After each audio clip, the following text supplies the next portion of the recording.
Explain to people what they need to know about Adam Schiff from your perspective, and what you can add to this. Okay, so I served in Congress from 2005 to 2015. Adam Schiff was already there since he was elected, I believe, in 2000. He represented a part of the greater Los Angeles area, as he still does today, Glendale, Pasadena, and I represented a part of the greater Los Angeles area at that time in Orange County, Newport Beach, Irvine, and areas there. I went on NPR, the local NPR radio station, quite a bit, as did he. And after a few years or so, the local NPR affiliate in Los Angeles decided that we were a good pair to put us on essentially together, myself and Adam Schiff, as debating one another on the radio for the audience in Los Angeles, Republican and a Democrat, both from Los Angeles. And what I learned during a number of those appearances, they weren't appearances, we were both on the phone, on the radio, but I learned a lot about Adam Schiff during that period. And one of the things I learned was there were times he would throw out statistics, because we'd be arguing, debating on something. He'd throw out some statistic. And I'd go back to my staff and I'd say, okay, Adam Schiff just said this. I said, what? I've never heard this. I've never seen this statistic. Look it up.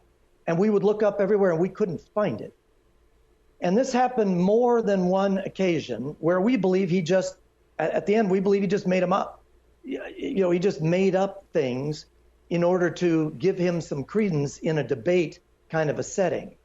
And then the other thing I noticed was there were several times he would say things that were absolutely patently false, just completely not true, and everyone knew it.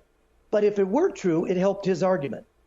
And he would say them with such conviction and such veracity that from that point on, I probably trust Adam Schiff less than any other member of Congress, Republican or Democrat, because I could see and experience the way he could say things that he knew were absolutely not true with total conviction, such that I believe he would have passed a lie detector test, even though he knew what he was saying was not true. And he would use all this in debates and this sort of setting. And I eventually stopped doing it, because it's you can't win, you can't argue with somebody who makes stuff up, and then in addition to that, says things that he knows are absolute falsehoods in order to help his argument.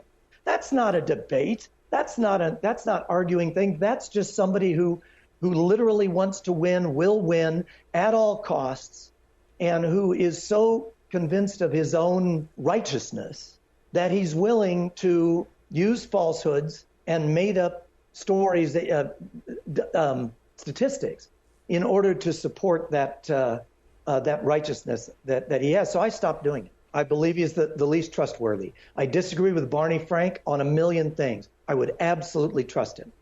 And he wouldn't do stuff like this. I've debated him a bunch of times. He never did this. Sometimes I felt like I won. Sometimes I felt like I lost, because Barney Frank's very smart.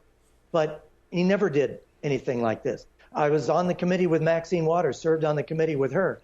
I'm not a big fan of Maxine's. I'm not sure she was a big fan of mine, but she didn't do stuff like this. And to my knowledge, Maxine never lied to me about anything. I'd trust either one of them over Adam